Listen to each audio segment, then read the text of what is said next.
a second to kick in. So where does this one go? Doug will hold that for We'll hold that. whenever we need to make announcements.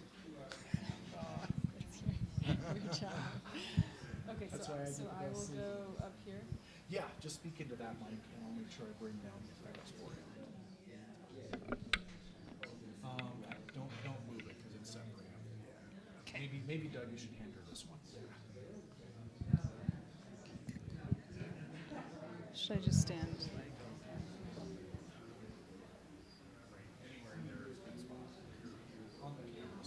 Right now? So would that be good? Hey, streamers, well, Hello, streamers. Did that work? Nawang will be with us at exactly 6:30.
Dawa te te pada pada pa pa pa hota hota da da da da da heda wata.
Big shoes to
Check, check. This one. Hi, excuse me. I'm going to make an announcement here. We are at capacity in this space, and so we have overflow seating. We have an overflow set up over in our community house.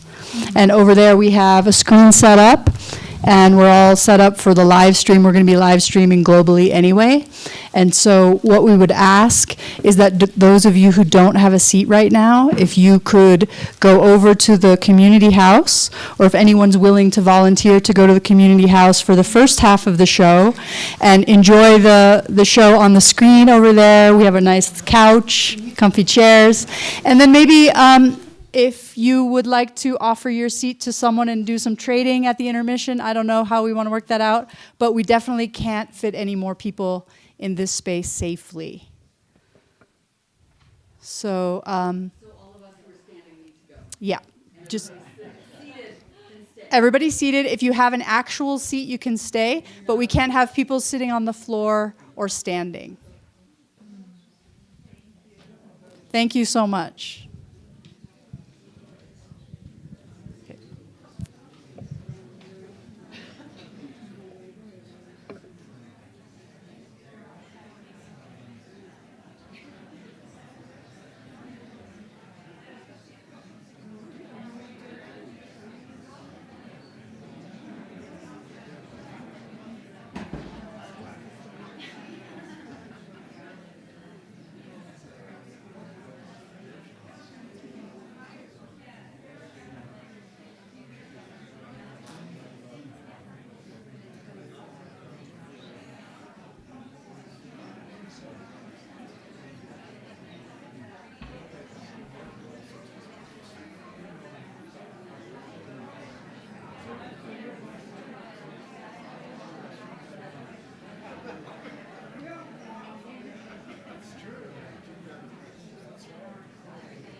Okay, so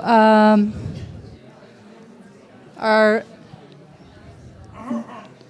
delightful guest, Nawang, is going to be coming in a moment. So maybe we can settle down and invite him into our space.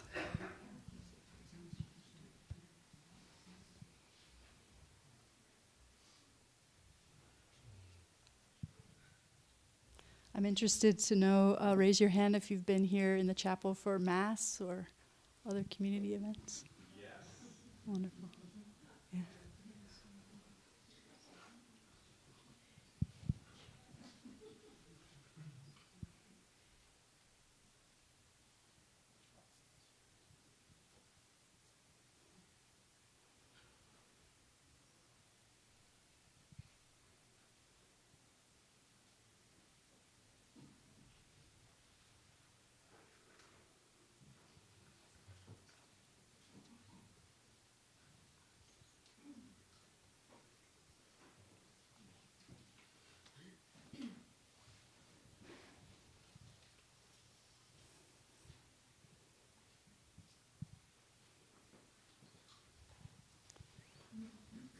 So before we, you want so Courtney's going to start us off with an introduction.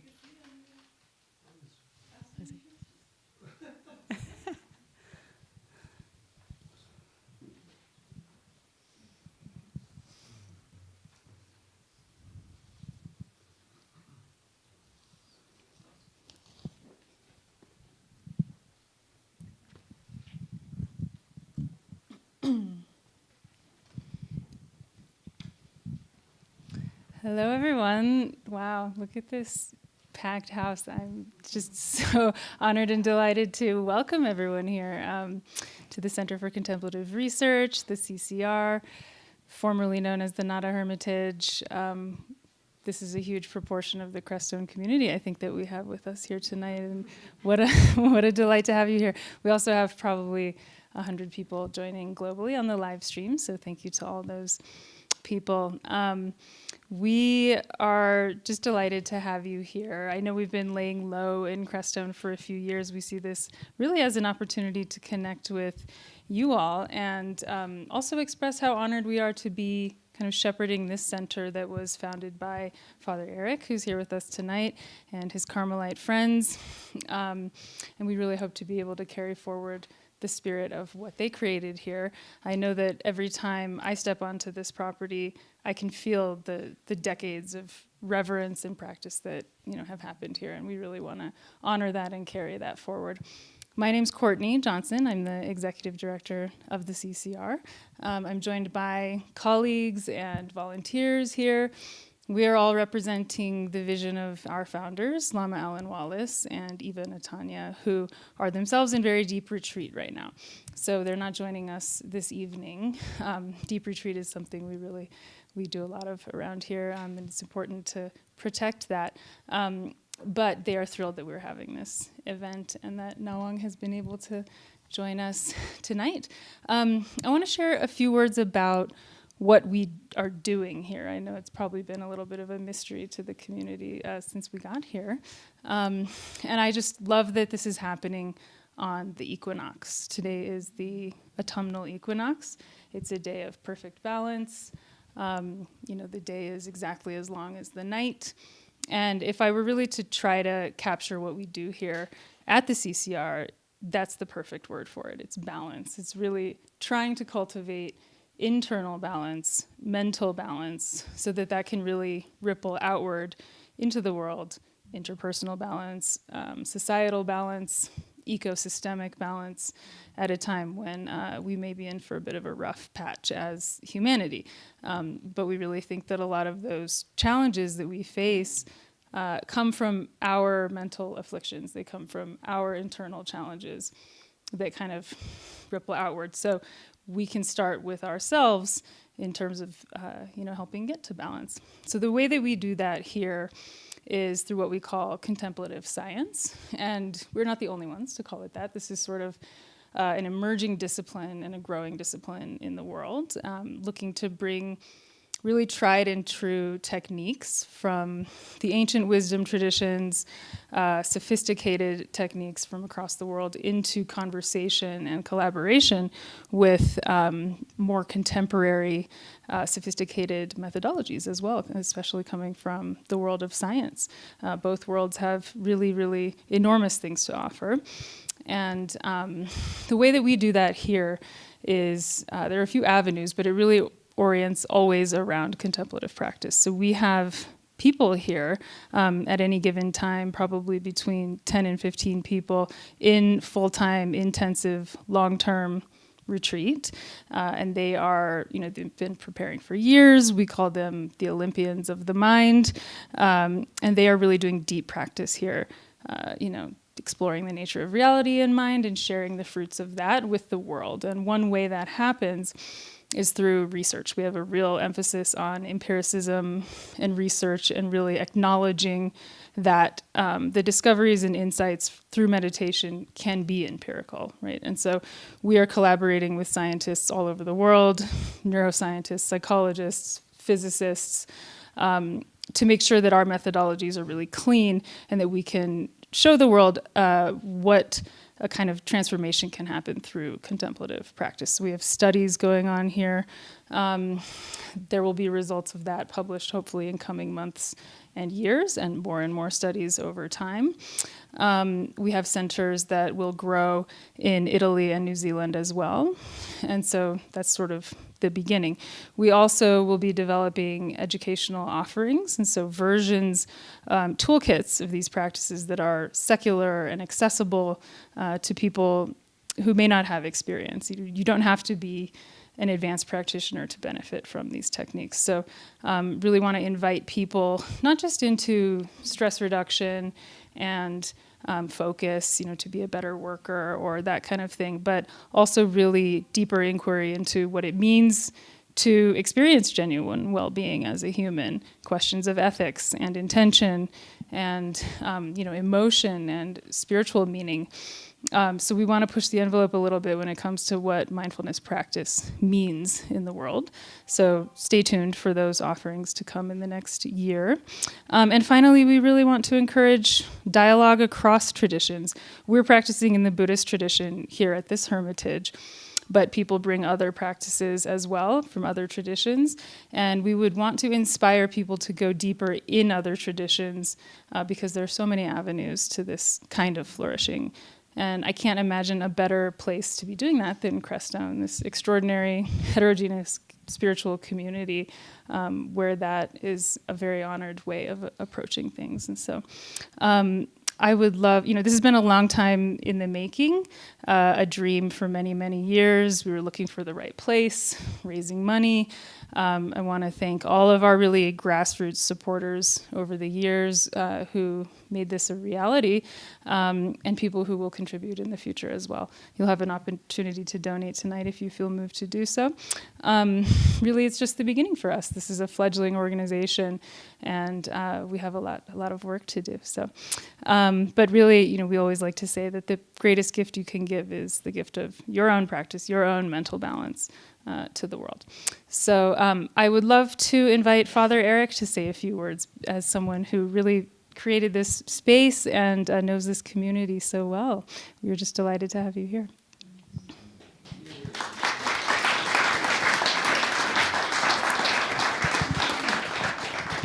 Thank you, Courtney. I did tell Courtney I'd keep this under 45 minutes, so not to worry.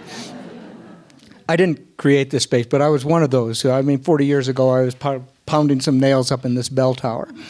I'm here tonight with another member of the Carmelite community that lived here, with Connie, who's actually lived here probably longer than anybody for 40 years.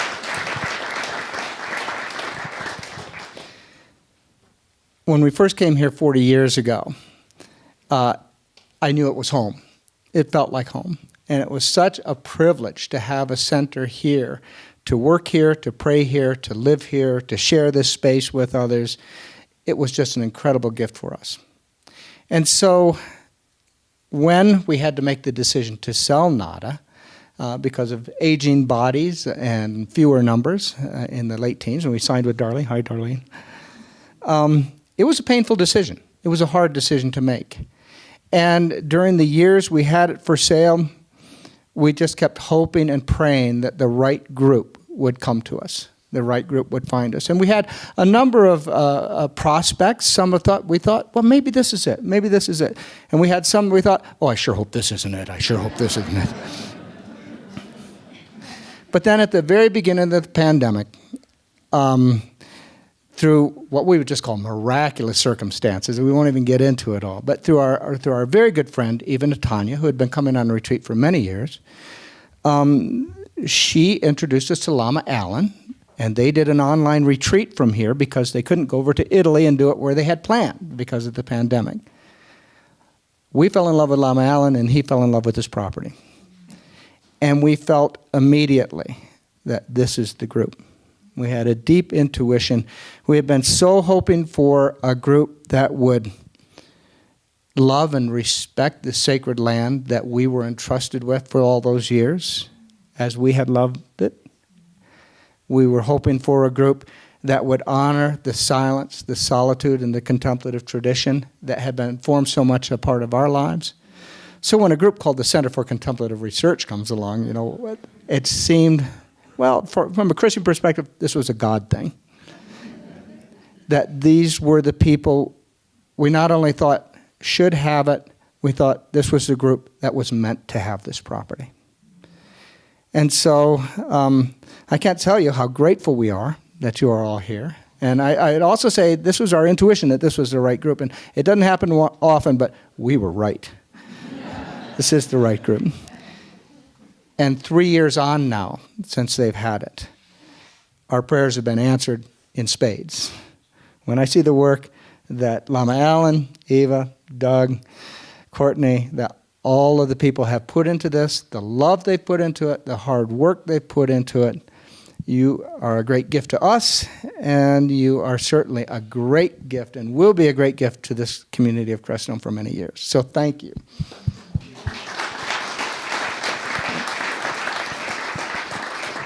Finally, I just want to say a word of personal thanks.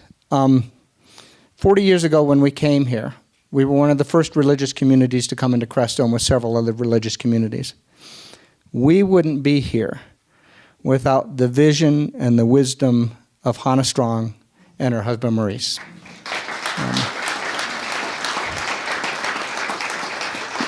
Nothing here. We wouldn't be here, nothing here, the building here, the community, nothing would be here without you.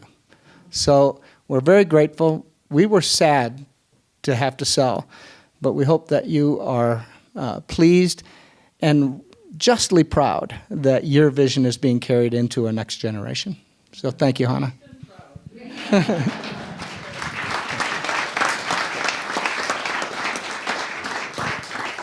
Thank you, Father Eric. Is Jody here? Yeah, yes, there you are. We're just going to introduce the music. Okay. Thank you. I love, Father Eric, that you mentioned a God thing, because a God thing happened to bring Nawang to us. So Nawang told the story that he was going to travel to Santa Barbara to play music for His Holiness Dalai Lama's birthday party in Santa Barbara just this last few months ago. And he looked in he has this file of all of business cards. He's met people all around the world.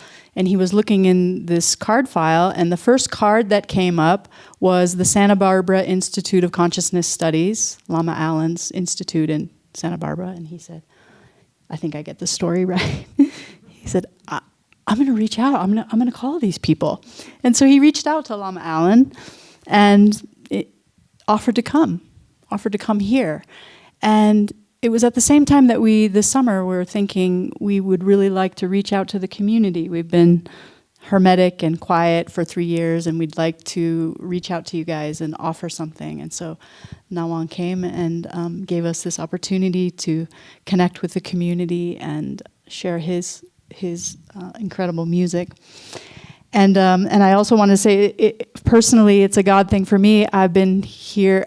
I was a yoga teacher before I came to CCR, and I taught thousands of hours of yoga. And my favorite CD, which I played for thousands of hours, was Nawang's CD. So I wonder if many of you also have had some deep experience with him already, being moved by his music. So I have his bio here, and he asked me only to say a few words. He actually has graciously offered to show his DVD, which is a documentary about his life and about Tibet and about His Holiness Dalai Lama's teachings. He's offered to show his movie tomorrow night here at 7. So we have everything set up. You're all invited to come back tomorrow if you'd like to know more about Nawang's life. But so I'll keep it short, and I'm going to read just from his website. He's the first Tibetan Grammy nominee and the most renowned Tibetan flutist in the world.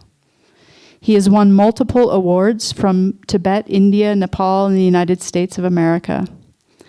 He's one of Tibet's foremost world music and spiritual music composers, and also one of the first Tibetan musicians to be able to break into international music scene with his original and authentic music compositions. He also will have his CDs and books available at the intermission if you are interested in coming over and purchasing. Nawang was a monk for 11 years, and he studied Buddhist philosophy and meditation with His Holiness the Dalai Lama and many other Tibetan masters. He's also lived as a hermit, meditating in the Himalayan foothills for several years under the guidance of His Holiness.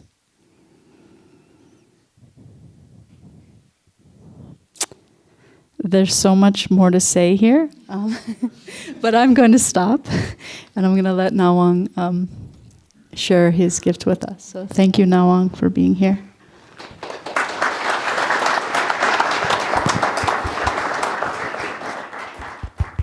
Okay.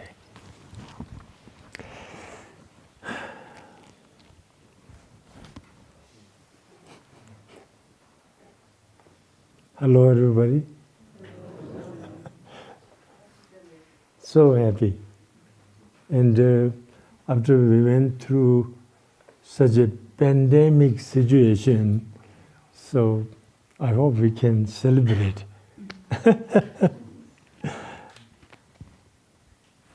I wanted to say a few things before I start. Mostly, what was that?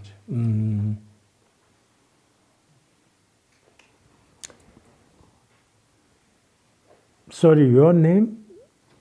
Jody. Jody, yeah, Jody. Jody William, I was thinking of that. Jody said it, most of them. So anyway, how this whole thing happened for me to come here is to do with this, what do you call this? Card file. Since I told this story to Courtney, so I thought I must show this to Courtney. So this was the card. I had a bunch of cards, and I found in one box. Then I thought, okay, I take one. I had no idea, because I got so many business cards, all that, traveling around the world. So bunch of them. Then I brought this in, and then after I opened it, it was funny that Santa Barbara Institute, B. Ellen Wallace, PhD. So it was Ellen.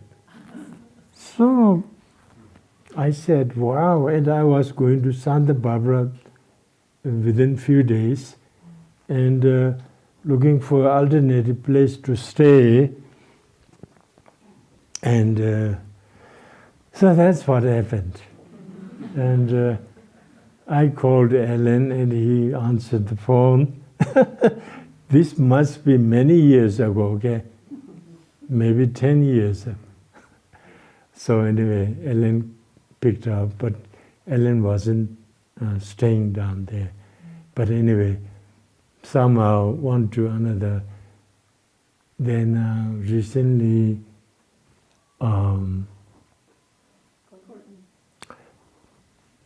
I call Courtney as a Madam Angel. I have good reason. So the Madam Angel called me and said so many things, and we wrote back and forth, and then I'm here right now. And I want to request you, can you please offer this to Lama Elena? And Lama Elena is, for me, among the Western, what they call it, white Lama. But Western teacher teaching Buddhism in the West, around the world. So, to me, Ellen La is one of the best because of he has studied from some of the greatest Tibetan masters, and not only that, he practices what he learned. So that's the perfect qualification of a great teacher. So I'm very happy for you all having such a wonderful teacher here in front of you. And then also you have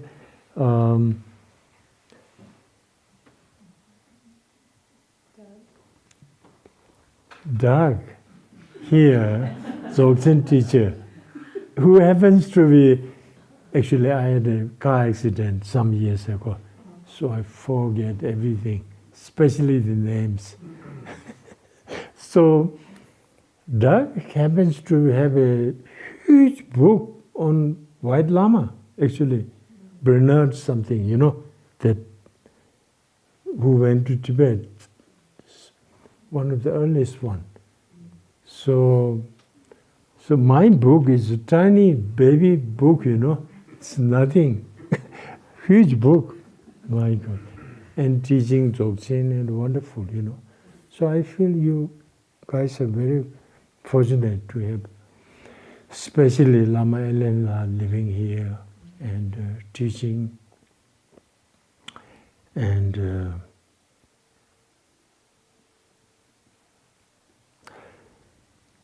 so with that,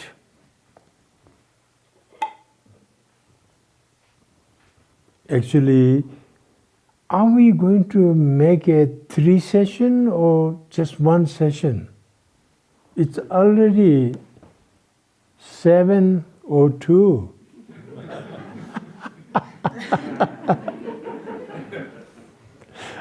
See what happens. The idea was we do this session, like maybe around 45 minutes something, music and little bit talk, and then have a break. We go there, have some tea and chat, and then come back and do another session. So I don't know, it's too late. It's still good. Yeah? Got good schedule, still. Okay, so we will do something shorter one when we come back.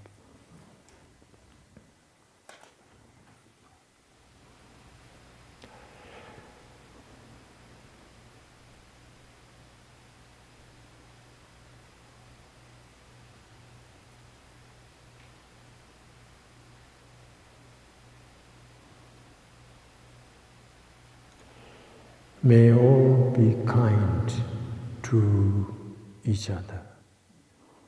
May all be kind to each other. This is my phrase I came up with, and it has been blessed and chanted and endorsed by 10 of the Nobel Peace Laureates, including Archbishop Desmond Tutu, His Holiness Dalai Lama, Rikaparta Menchutum from Guatemala, and Oscar Arias from what do you call this country? A South American country. So anyway, 10 of them. May all be kind to each other. May all be kind to each other. May all be kind to each other.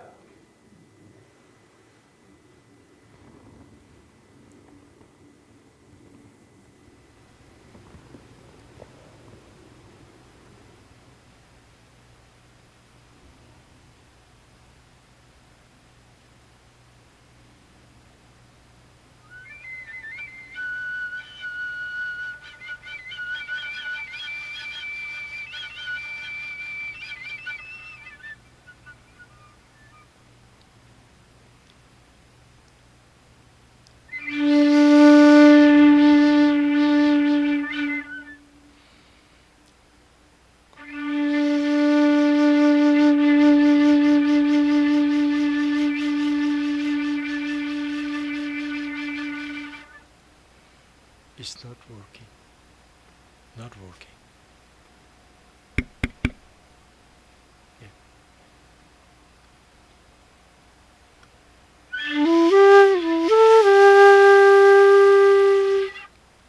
So the effect is.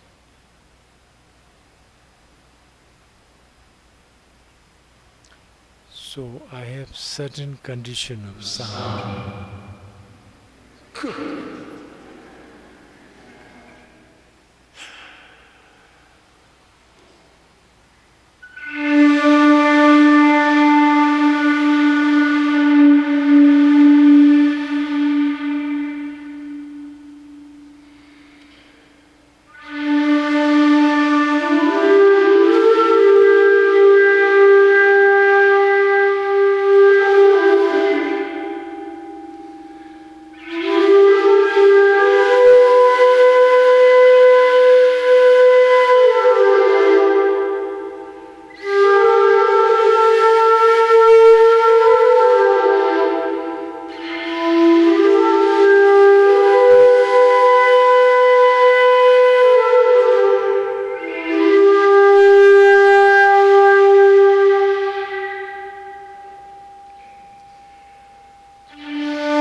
I'd like to share a small story.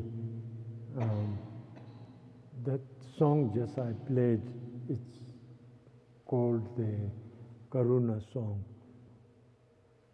I have a very tough man who lives in Korea, a very tough businessman.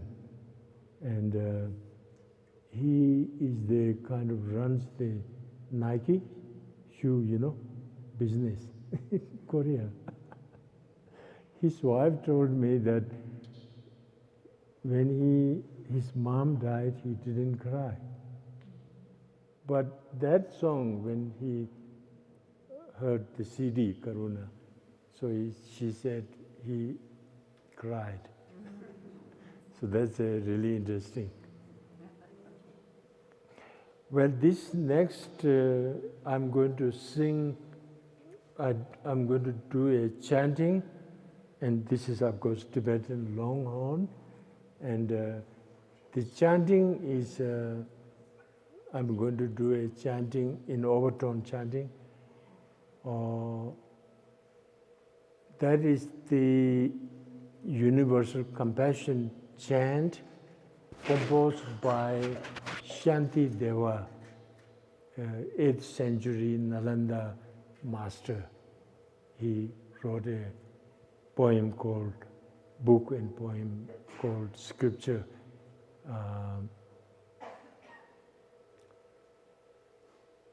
Bodhisattva's way of life.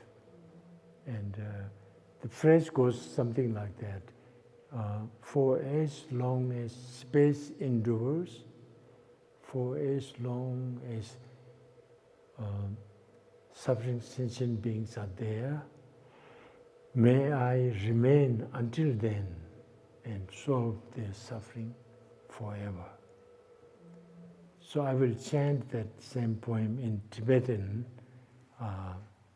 but this happens to be the most favorite prayer of His Holiness the Dalai Lama. And I jokingly usually tell people, if you dig in His Holiness Dalai Lama's heart, in the middle of inside, you will find this prayer. So,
내힘이 그에게 세워줘. 그에게 강지 되게 나라 민주주의.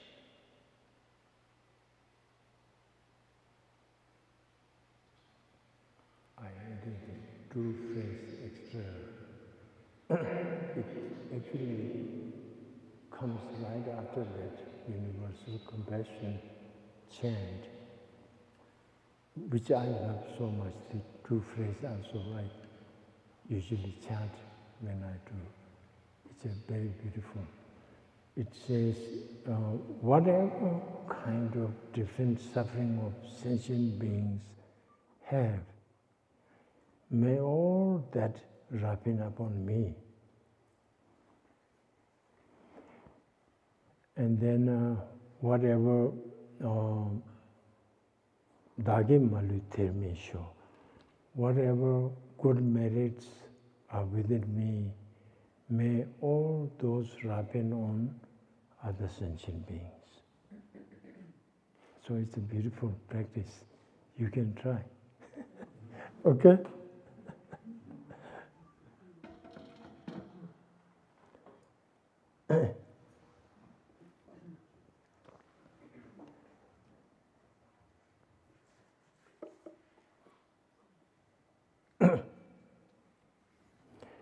Maybe I'm pushing you too much.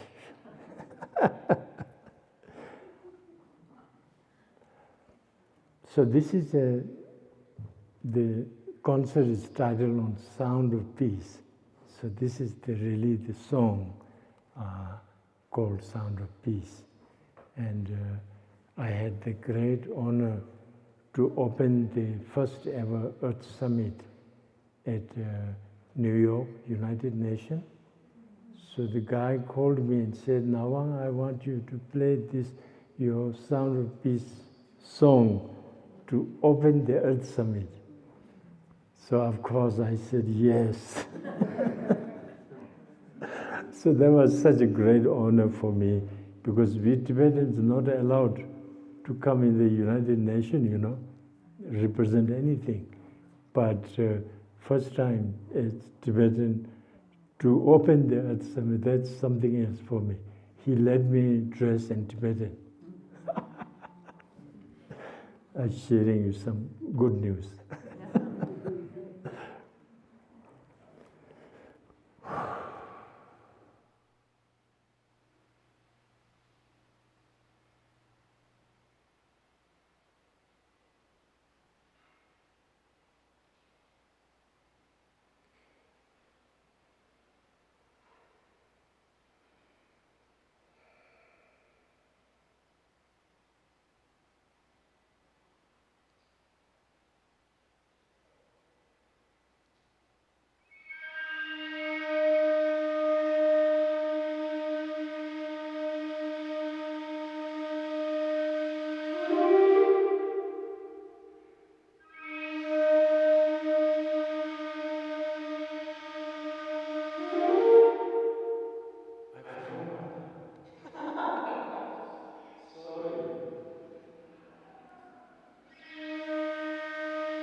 To me.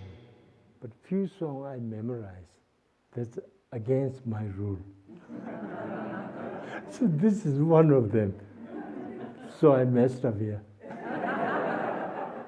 Usually it's okay. I can do that.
Usually I don't carry.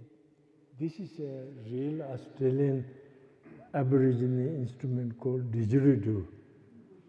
You see many in the streets or in the malls, people play didgeridoo, but they mostly are made out of PVC pipe. And I also made one PVC pipe that I can, how to say, join them and then put in my suitcase. But this is really hard to carry.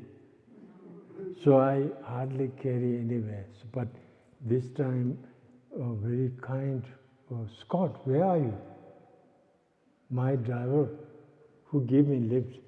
I think he's next door. Okay, so anyway, I had to thank him also. He dropped me from Boulder to here. So I can bring all of this, you know. So the inside is, the hollow is done job by termites. And it's a eucalyptus tree. I'm actually Australian citizen also, as well as American, true citizen. And naturally I'm Tibetan. So inside is hollowed by termite and eucalyptus tree, the big termite, what do you call that, nest around the eucalyptus tree. So then the Aborigines cut the branch, then hollowed by termite, but outside they paint, natural painting, everything. So I'm so happy to play you a didgeridoo, real didgeridoo.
Wow.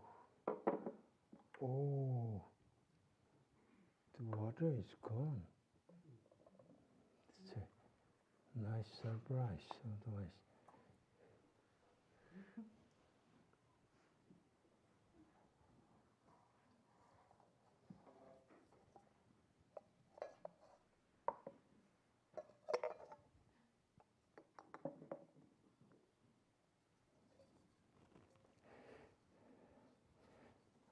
this is called the Tibetan singing bowl, but I don't know it's a Tibetan singing bowl or not, but it has a nice meditative sound.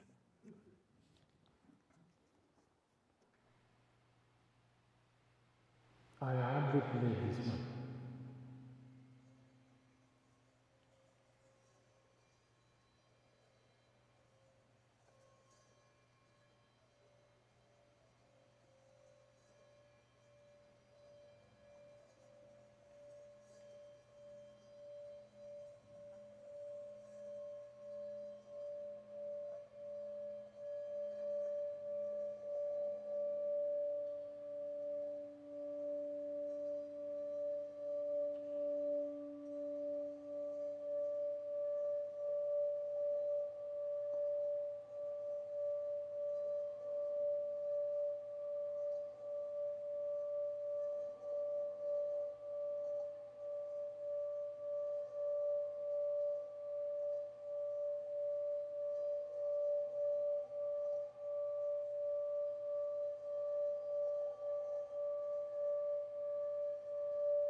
Thank you. Kind of nice sound, right?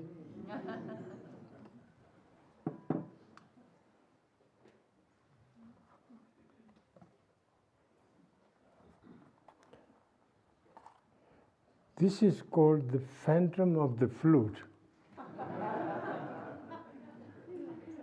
In Australia, a family, when I was leaving, they hosted me the evening, and then they had this beautiful mask. They said they were hanging it there for ages. So they said, you can take with you, use it. So I call this phantom of the fruit.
It's 8 minutes to 8, so we can have a break. And whoever comes back, I will play some more music and share few wisdom from Tibet. Short one, not long one, but some beautiful. Okay? So they have some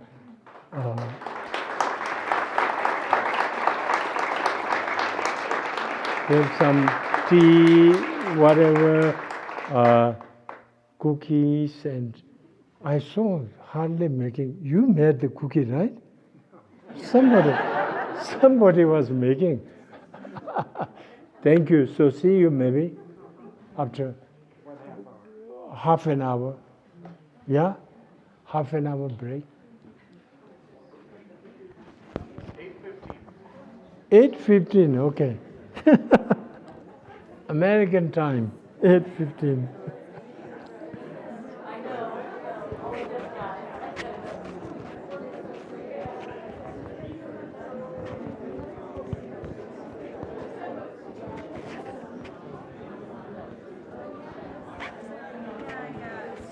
It sounds good? Sounds good. Okay.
Yeah, he's my friend too.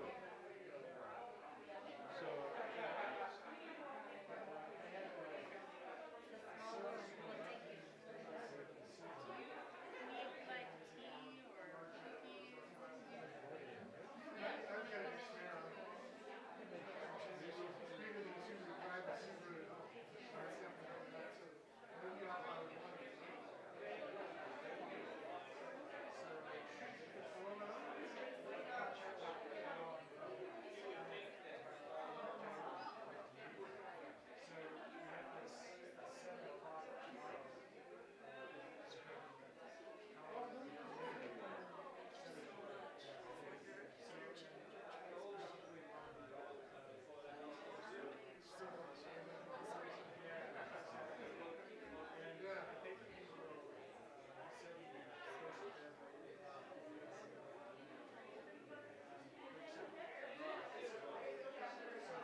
Sorry, I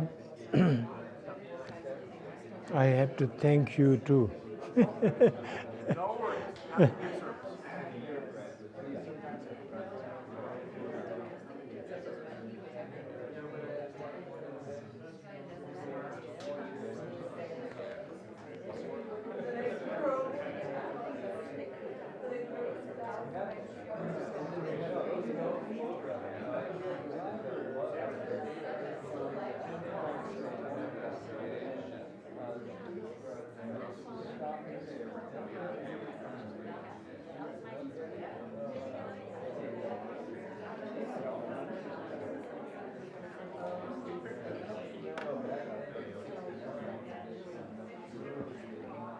to be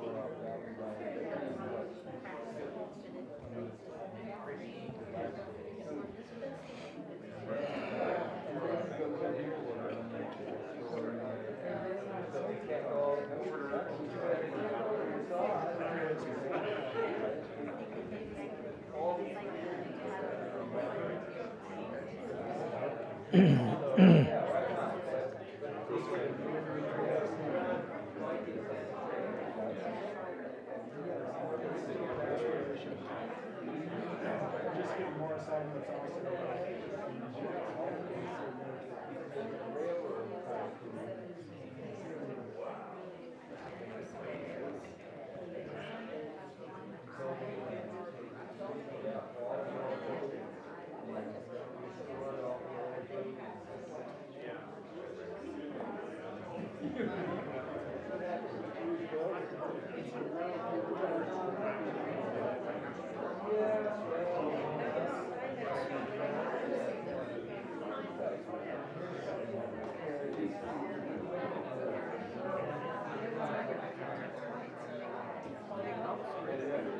Please find your seats. Hello, everyone. Welcome back. I think we're going to get started.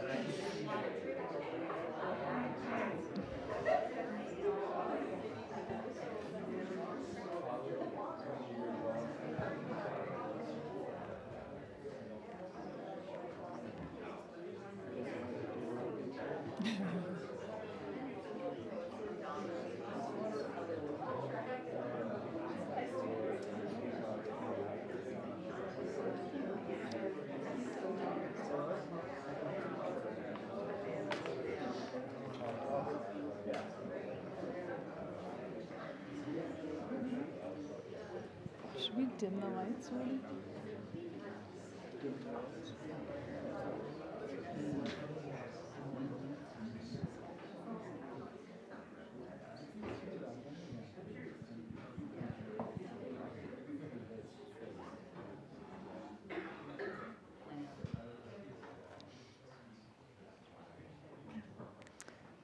Thank you, everyone. Hope you had a nice break. I think we're ready to roll.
Thank you, everyone.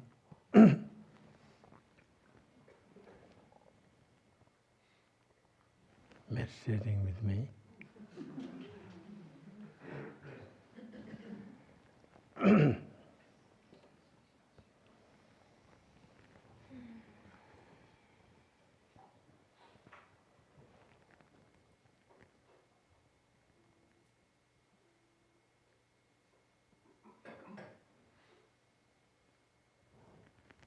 Maybe first I would like to share a little bit about the essence of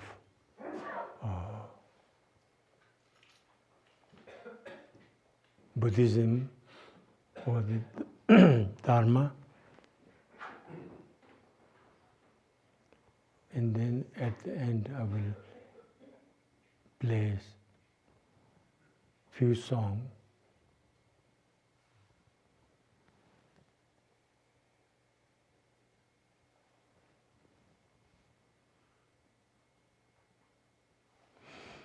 Maybe first I'd like to share with you the universal compassion mantra. It's very beautiful. Om Mani Padme Hum. Okay? Om Mani Padme Hum. Repeat after me.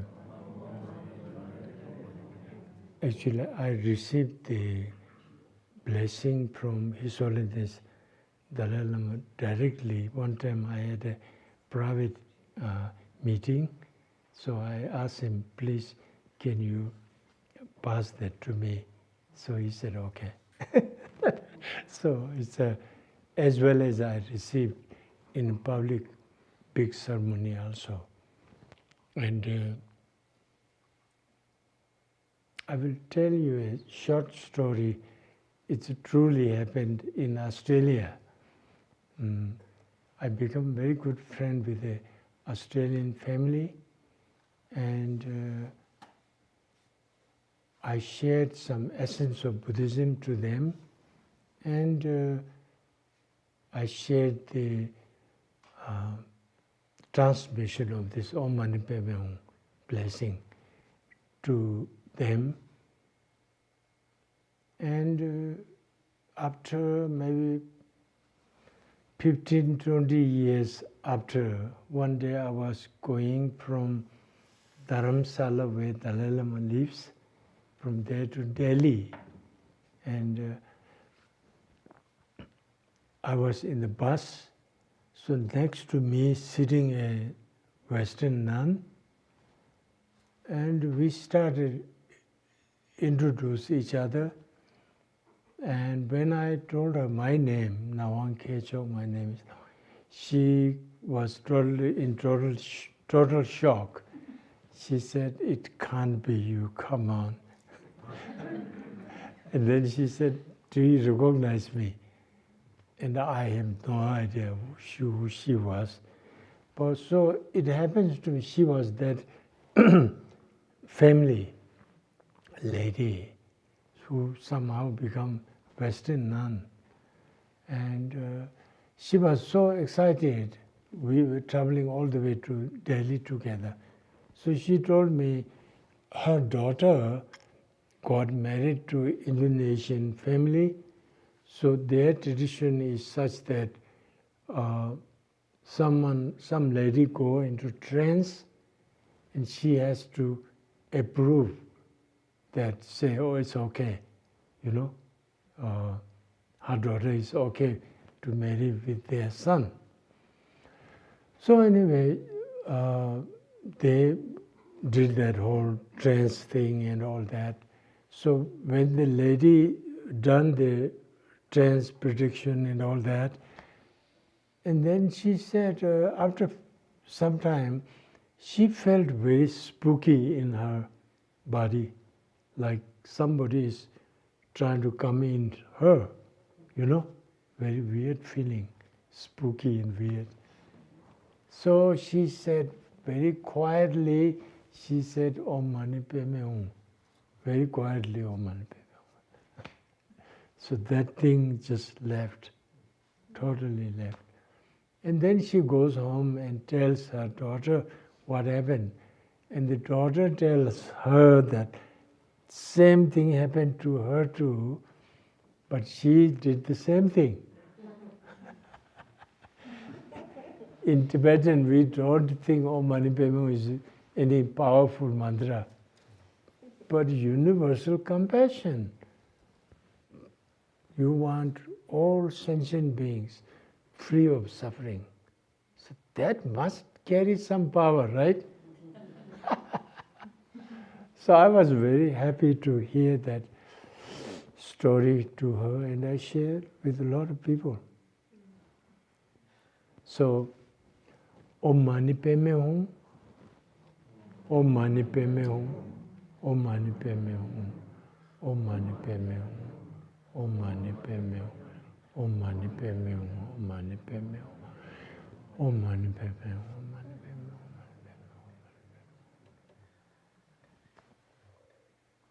This is my most favorite mantra. I always chant. It's a beautiful, There's no power trip. To soothe yourself, to all sentient beings may become free of suffering. Universal compassion is the most beautiful mantra.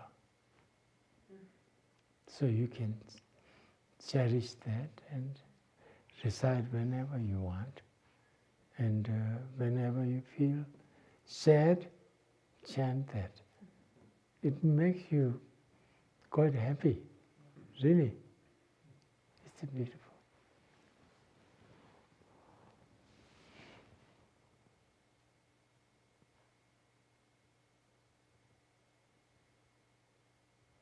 And I just found out this morning at the dining table, there was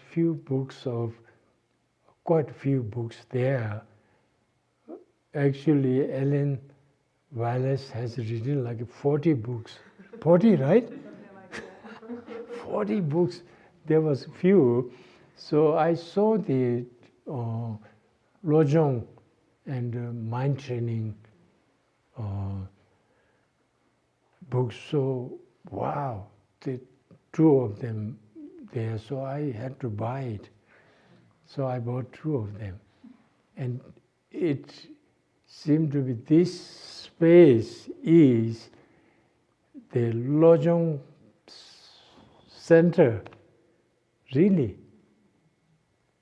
One of the most beautiful practice that I feel the great Atisha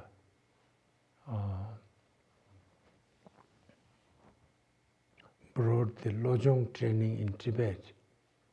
And although he was a prince and had all the luxury the prince get, but he decided to become monk, and then he had to meet this living bodhisattva in Sumatra Island. Today is Sumatra Island, somewhere nearby. This Lama Selingpa, Lama from the Golden Land, something like that. In Tibetan, we call that. So he traveled for 11 months, I think, right? 11 months in ocean with boat. Since he's a prince, so they can afford to have a big ship and all that. So went all the way to Sumatra, and then he received all the Lojong teachings as well as many teachings. And especially Lojong teachings, Lama Selingpa said to him, one day you will go to Tibet, and this Lojong practice will be very useful to tame this wild Tibetan, in a way. So it really helped. I have one Lojong scripture.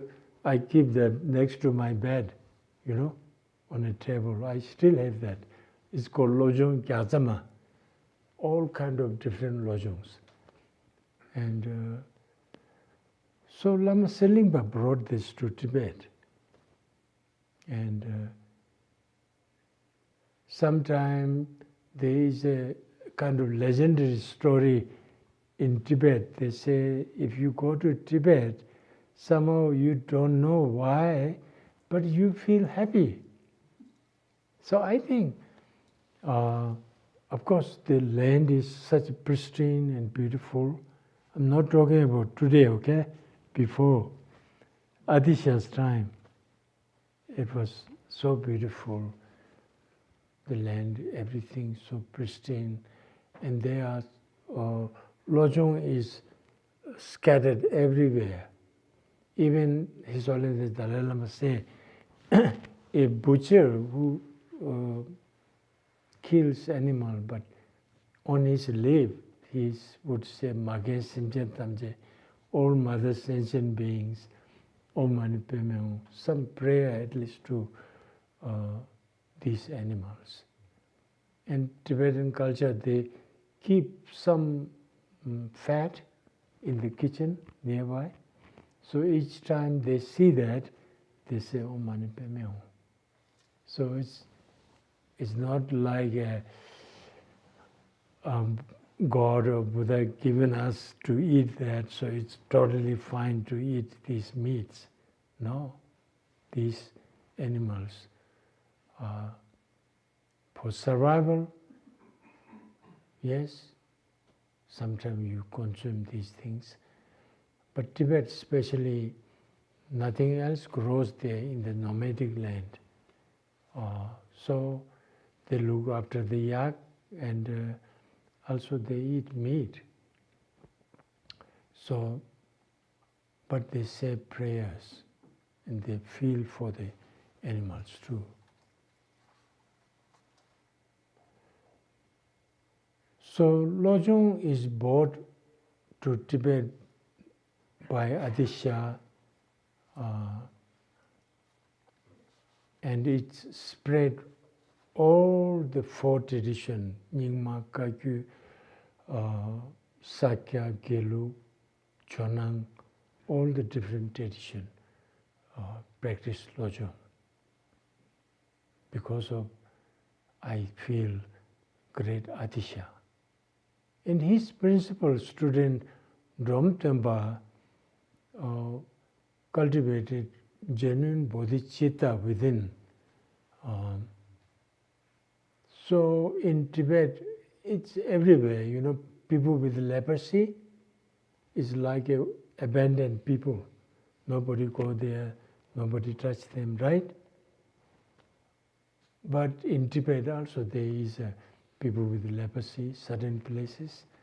So the Adisha's principal student, Dromtempa, he couldn't take their suffering, so he ended up going near to them and serving them, and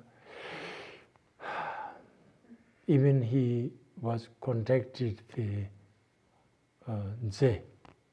What do you call it? Leprosy.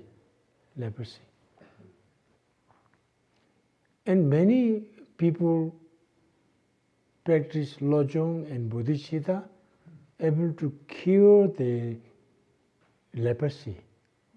So there was a time it became Kadam Jechu, means Kadamba's Dharma practice of leprosy. So Kadam Jechu. So that's a very beautiful story, how Lojong were. And I really was so impressed to read about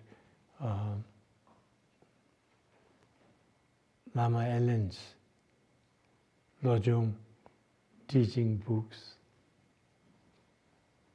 So this is a place for Lojong. So you guys are very lucky.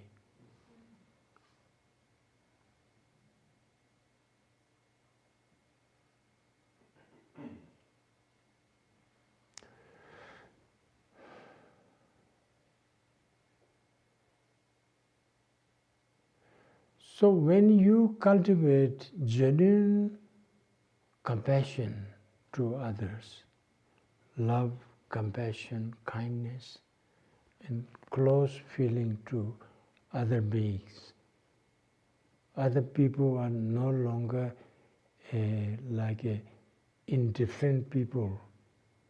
They mean something to you. You feel dear to you, okay? So that is when Lojong and Bodhicitta practice, you really practice well, and if you can start cultivate some Bodhicitta, okay, universal love and compassion, then you feel when you see other people, it's no longer indifferent people, stranger, but they become something dear to your heart, dear to your heart, something special. Yeah? That is the sign of something is really working.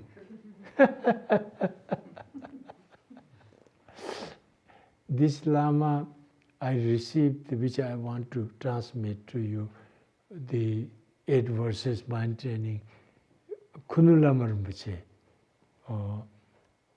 who practice bodhicitta. That is his principal practice, Lojong practice, Kunulama Rinpoche. And this Lama, actually people, he is not monk. He is like an ordinary people, but shaved head. Not like me, nice hair, you know. I'm joking. But he is far more beautiful, you know. When I met him, oh my God, such a beautiful being. That left a deep something effect in my heart forever. Like this, such a gentle, loving being. He was in Tsopema, where Guru Rinpoche plays. So my teacher, hermit teacher, took me there. He was already his student. So I was so touched.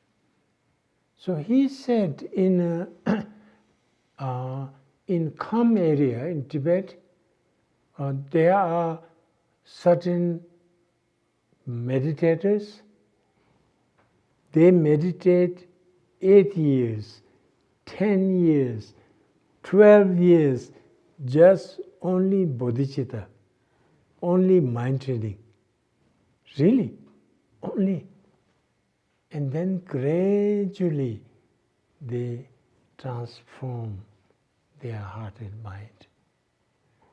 And then gradually there is a 2 stage. He also told me that 2 stages of the realization of bodhicitta.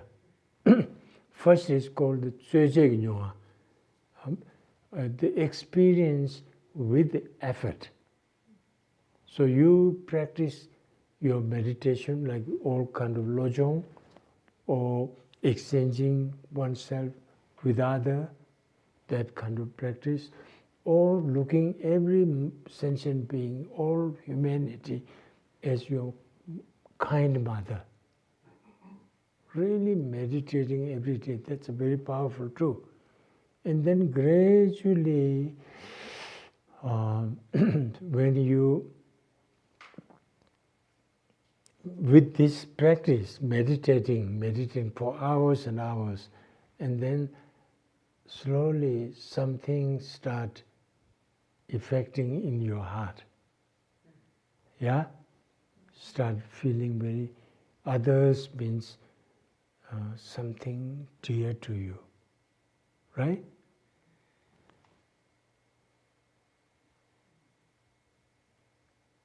When that happens, that is called the experience with effort, many hours effort, many days or many years, as he said, like 10 years, 12 years, then you can cultivate real bodhicitta.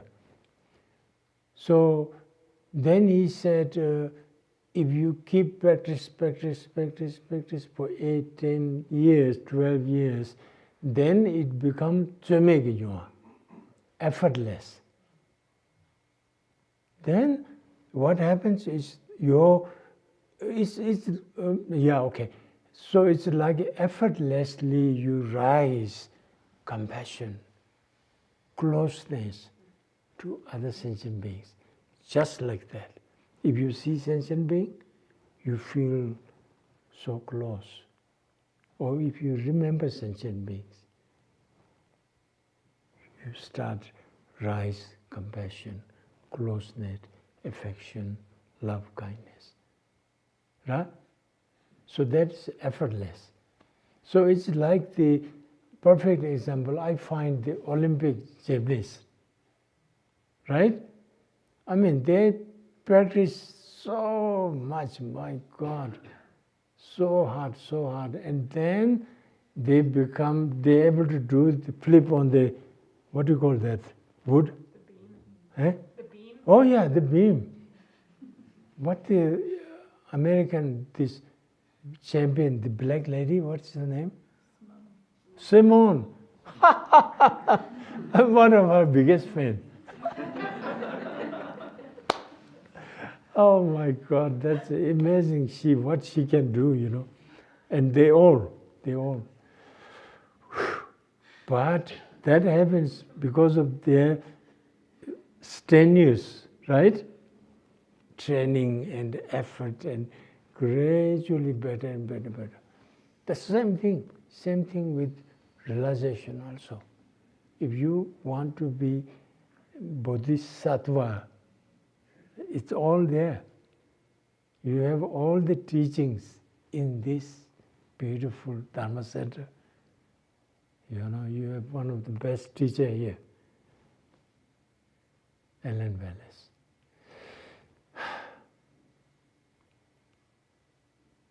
So when I met Kudalava Rinpoche, I said to my teacher, he's also a great meditator mountain.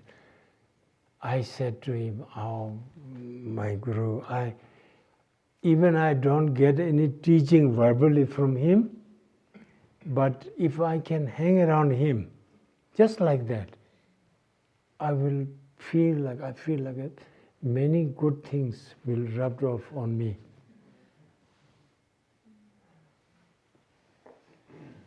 But he said, "Well, you have His Holiness Dalai Lama, okay, we can go back." And that's true. His Holiness Dalai Lama is a very different. This Lama is a bodhisattva in ordinary form, as the ordinary people, you know? Yeah? His Holiness Dalai Lama is bodhisattva as a king. So he born as a king, so he's still a king. So he has this amazing, what do you call that, grace and very powerful feeling, but at the same time you can feel the bodhisattva-ness within that, in a different form. So it's very interesting for me to watch Kunulamar Rinpoche in my mind. Okay, he passed away, but in my mind, this ordinary person who used to go around Bodh Gaya, just like ordinary people will push him around and all that, but he was a bodhisattva. This simple guy is a bodhisattva too. Wow. And His Holiness is in different form. Imagine, what is his name? The father and son who become American president.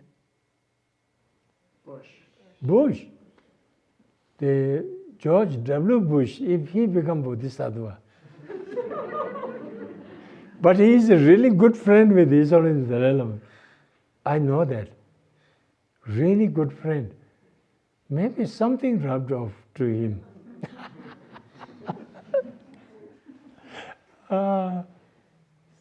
So, could be transformed, It could be so beautiful,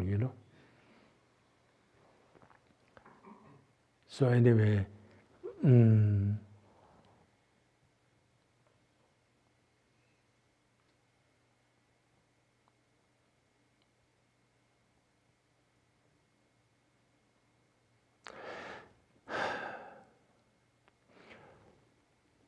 when the Lojong trainings came into Tibet, the 8 verses mind training, one of the phrase there is, give all the benefit to other sentient beings. Take all the losses upon yourself, right? So the Kadamba masters, they said, oh my God, we can't share this to ordinary Tibetan. They can't believe that. They can't take that. So we have to keep this secret. So it kept secret in Tibet until Chekawa came, the great master Chekawa, Bodhisattva Chekawa. When he received the Lojong teaching and he practiced so many, 12 years, 12 years he day and night practiced, meditated, and then he really cultivated like Kunulama Rinpoche, spontaneous feeling of bodhicitta, love and compassion to all sentient beings. No discrimination, no differences. So then Chekawa said, oh my God, this is such a beautiful teaching. We cannot keep this secret. I must share this to everybody. Right? I mean, this is a beautiful teaching. How I can understand that. Right? We can understand that.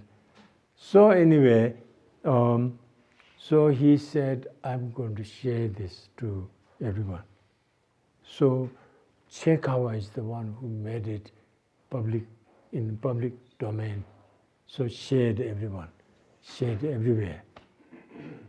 So that's why we have still all around the world. And I'm so happy and so honored to share this 8 verses mind training to you. Sorry,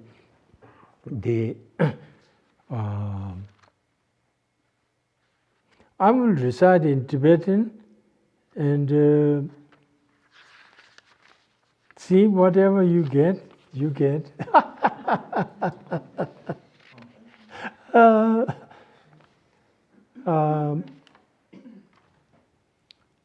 But it's so beautiful. So it starts with Shemben Chanju Samla Chatsalo, which Kunul Lamar Muche, His Holiness, never transmit that. But actually the this prayer starts with that phrase, Shenpen Chanju Samla Chazalo. I prostrate to the altruistic mind of bodhicitta. It starts with it. That's official actually. I don't know how that was skipped. Shenpen Chanju Samla Chazalo. Dani Simjen Tamje la Yishi Nobule Lakpe. Tunjo Dube Sambayi Chodu Jebran Zimba shows I Dani Simjen Tamje la Yishi Nobule Lakpe. Tunjo Dube Sambayi. There is a true form of interpretation. Either I see all sentient beings as like a wish-fulfilling gem, so precious. All sentient beings, so precious. And the other interpretation you can take is in order to achieve the Buddhahood, which is more precious than the wish-fulfilling gem. So,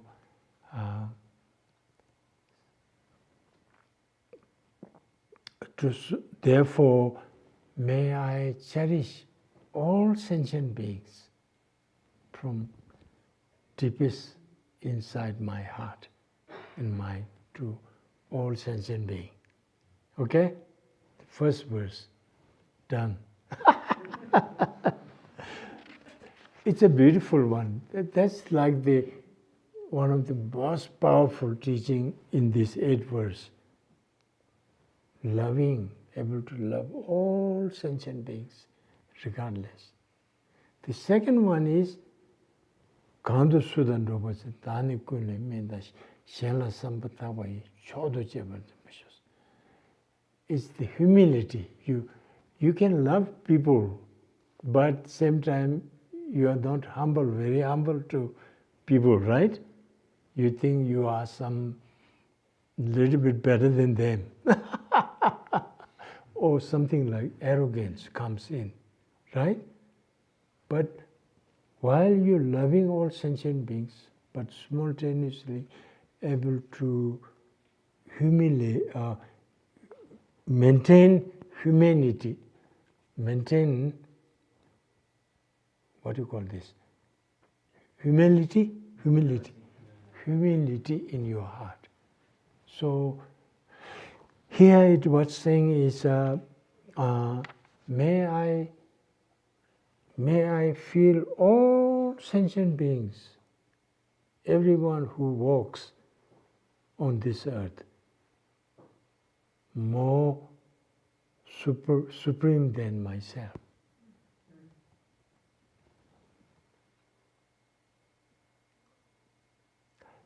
There's no one moves on the earth that I feel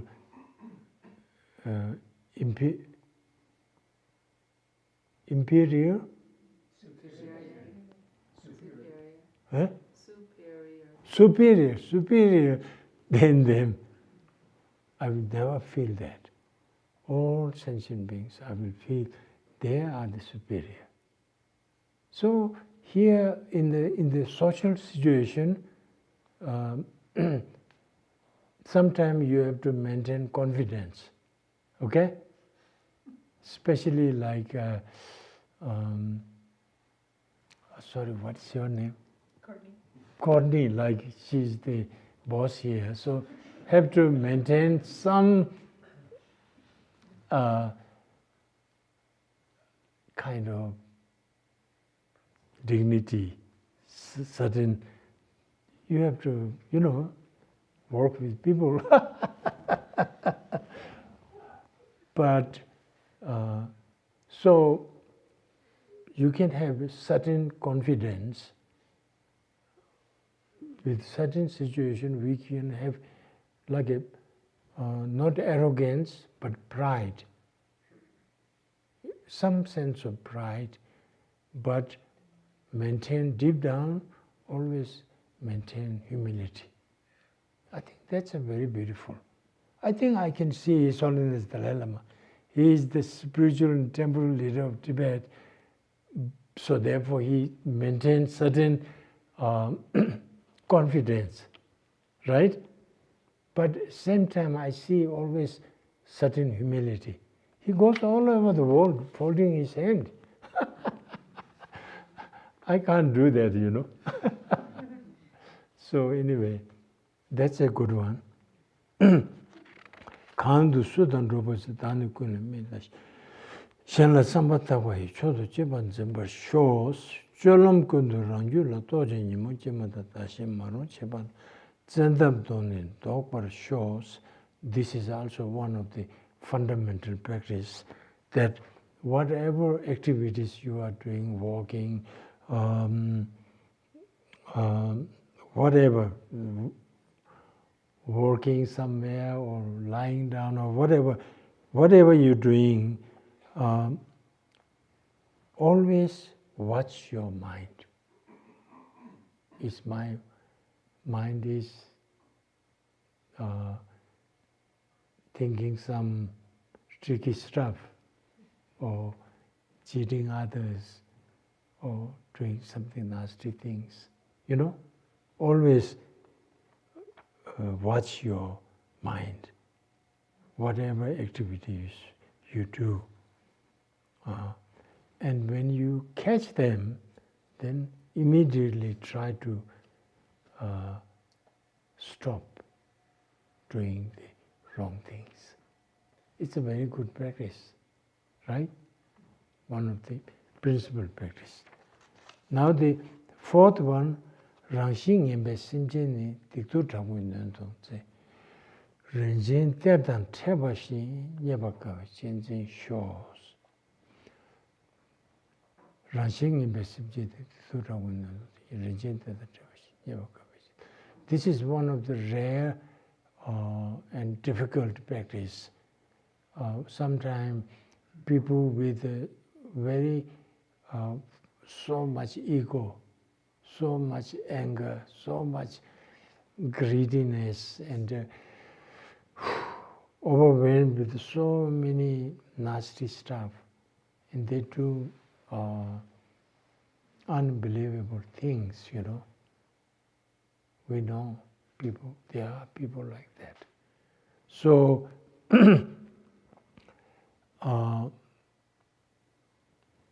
or people with a certain sickness and because of their bad karma, okay? Sickness or going through some very unbelievable tragedy. So with these situations also not become angry and just pitiful, but take that as one of what do we call it, golden opportunity, like that, like you find it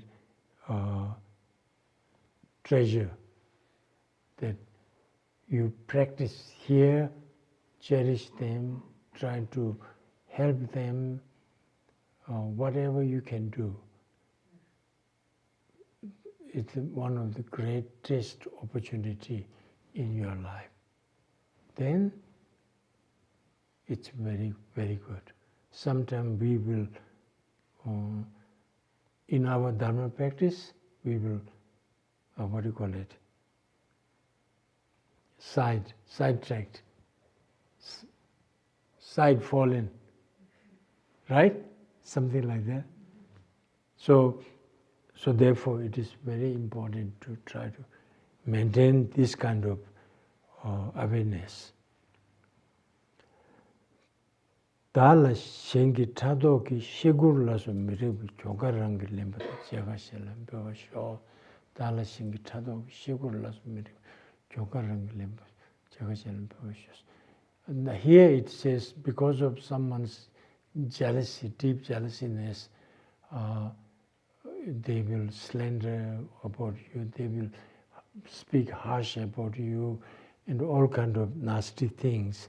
And at that time you again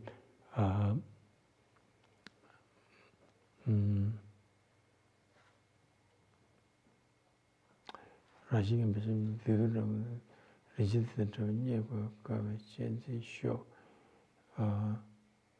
Dalashing Tadu, Shigurlas, Jonkarang limits. So at that time, at that situation,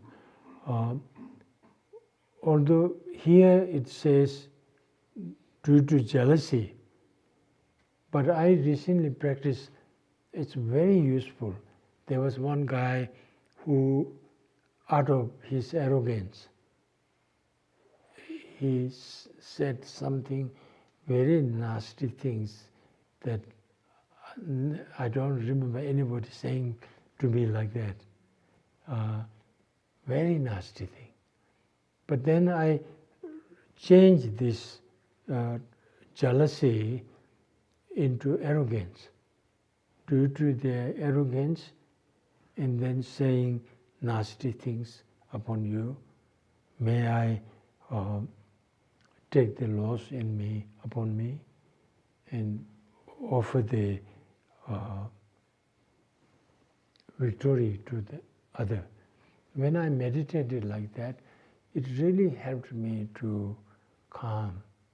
It was bothering me for some time, few days, few weeks, then it helped. So like that, you can twist a little bit the theme, but maintain the true practice, So that's very useful. Kala dage pen dagba rawa jawa kanji shindu meri shenye dambar tawa shos. So this is a very difficult one of the hardest one in the practice, bodhicitta practice, mind training practice. That is when you being so nice to someone, okay, so kind to someone, and they will do the opposite to you, then you lose all your temper, right? But here,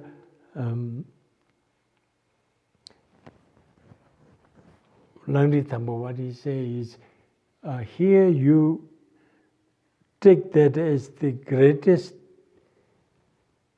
guru for you, greatest teacher to you, because this person is doing the most unimaginable things to you that it's very difficult to be tolerant. So therefore, he is the best tolerant teacher, patient teacher to you. Because if you want to be bodhisattva, if you want to cultivate bodhicitta and become bodhisattva, the biggest hindrance for that is anger. When you lose your temper, you become angry, you can never be bodhisattva. Really. So, therefore, Iswara Dalai Lama thinks the Chinese is his best teacher. I mean, not ordinary Chinese. I mean, they themselves are suffering. But the authorities, who invaded Tibet and did all these nasty things, but they are also not all of them. Many are just influenced by the system. So anyway, it's a very good way to practice when somebody doing nasty things. Take that as like your teacher. Okay? Then the last true one is a very good one. Now that's the summary, almost summary of everything. Almost. Dodangwe the Jubai, Pendemanam Kulambu, Mai, Nutan, Tungu, Samindala, Lember shows. So whether someone's obviously suffering or Dodangwe the Jubai, Pendemanam Kulambus. So all the goodness, whatever you have, merits, everything, you give that to Mother Sentient Beings, right? And Mother Sentient Beings, whatever suffering, whatever harsh thing they're going through, so try to take them all upon yourself. It's a very good practice. Well, you may not be able to do that, but meditating like that, it will help you expand your courage, expand your ability to love and feel kindness, compassion to others. Practicing like that. One thing I mentioned this morning, right? But the Shanti Devas, Maine Tandungi, Chisidam, Roe Dungi Kanchian, Tegundala Mingu Chis. Whatever suffering sentient beings may have, may that all ripen upon me. Really, that's very powerful. I try to meditate that every day. One of my friends, I asked to practice that, but he said, no, this is too much for me. For some people, they feel that way, But that really doesn't happen. But it helps you to be more able to cultivate universal love and universal compassion. And gradually, universal responsibility. So one day you may say, may I become the responsible to able to take responsible of all sentient beings to free from suffering, to find everlasting happiness. Yeah? So that can happen gradually. So if you practice these things. Now the last one, Teda Kunja Chuja Toba Time Mamba Chogun Jima Shibil Sheme Chuan later shows.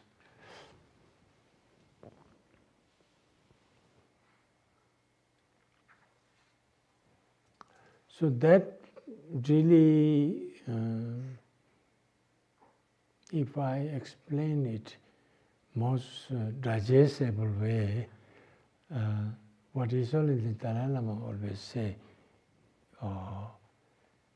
everything is interdependent, everything is interconnected.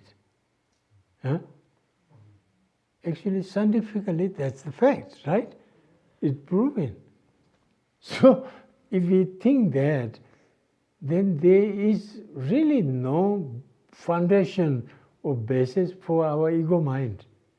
Me. What we call me first culture. This me.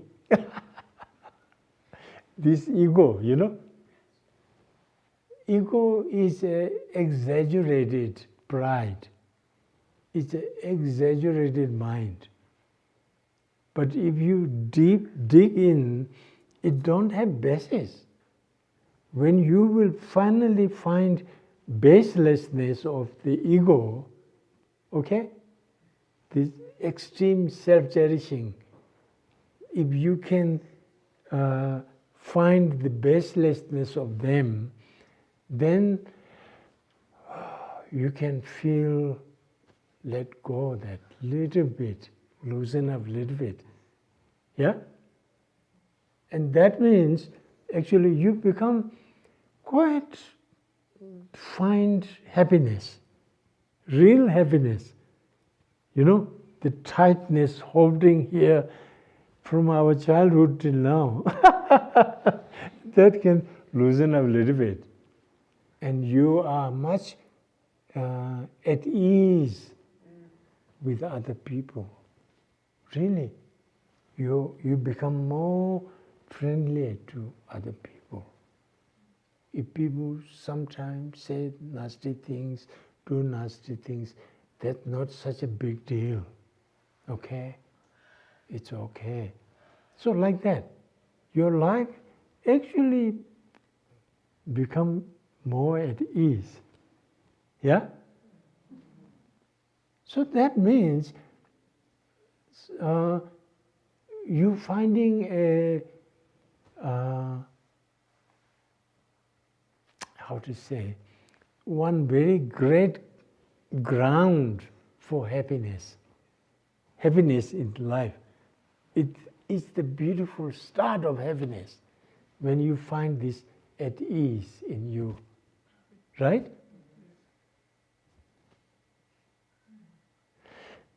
All great practitioners, they are not so tight.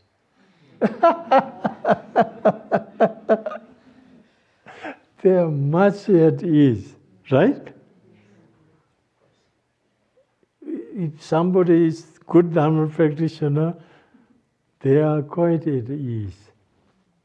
Someone, they call themselves Dharma practitioner, but if something going wrong, means they're becoming more tighter, right? What do you mean by that? What did you say to me? So if we can interdependent nature, interconnected nature of the universe, of the world, of our life, everything, try to meditate on that every day a little bit. I think it helps us to become a little bit at ease. The more we become at ease, then the love and compassion rise. You become more loving, kind, compassionate. Yeah? That will be so beautiful. Yeah? So, oh my God, 9:30 almost. So, thank you so much, everybody. I hope it was okay. I went a little bit beyond. Okay, thank you so much. Or maybe I should play pew music. Wow, I promise you. I should do that. Maybe I start with the universal horn. It's very similar to didgeridoo, except this, I came up with this. It's like you can change the key, you know, like that. But something went wrong. It's so tight. Usually they're not so tight.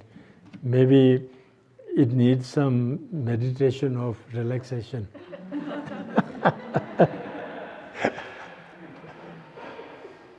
Okay. Okay? And I want to thank you so much, Scott. Wow, my musician. Thank you. I forgot to thank him. Thank you so much. And I was a little bit tough also with him in the beginning. That's not good. And he didn't care. It's okay.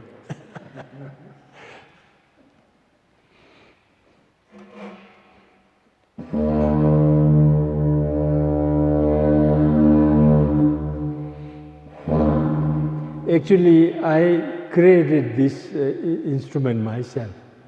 Not this, the universal horn. And I was able to debut the universal horn at Carnegie Hall. Okay? That's pretty good, right? And Carnegie has such a good sound system, and the hall is so amazing. The audience really loved it.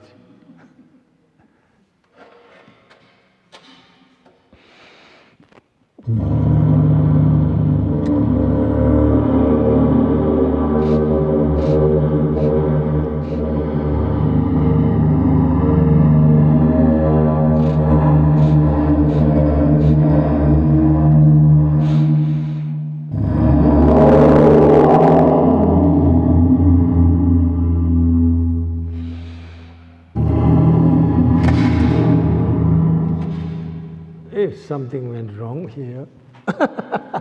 Sorry.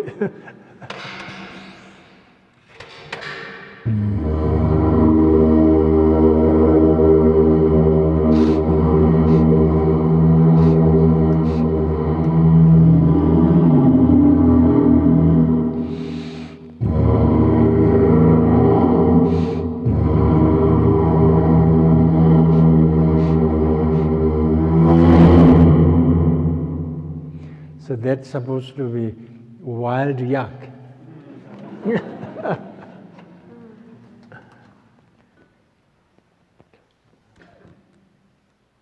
So this one is supposed to be, I did that, right?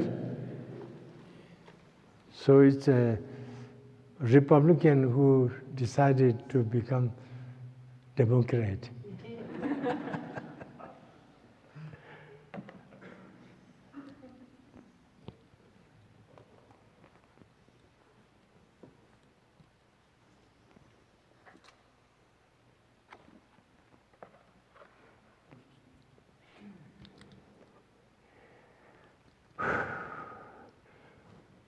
Oh, he's here.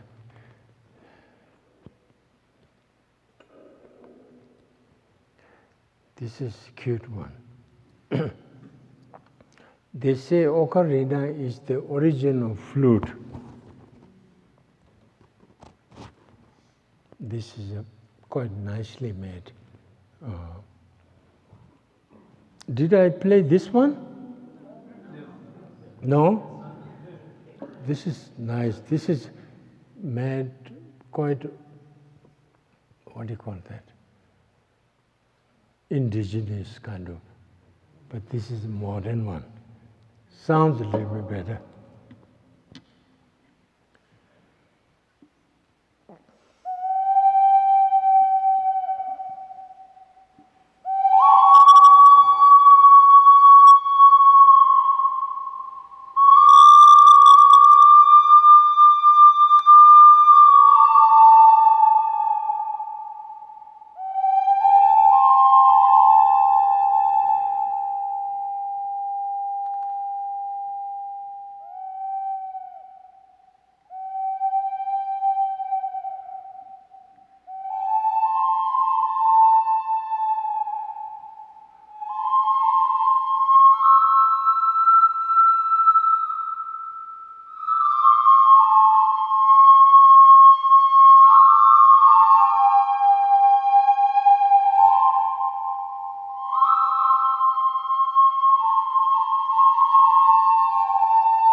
I don't know what he got to say.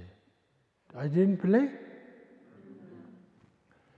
Okay, my sweetheart, come on.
I want to try this one more time. Sound of peace, which I couldn't work out. Right? This one. Let me try one more time. I hope. Please help me. Buddha Dharma Sangha, please help me.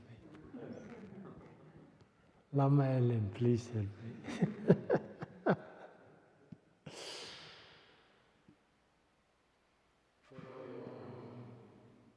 This beautiful Sangha and all the people watching.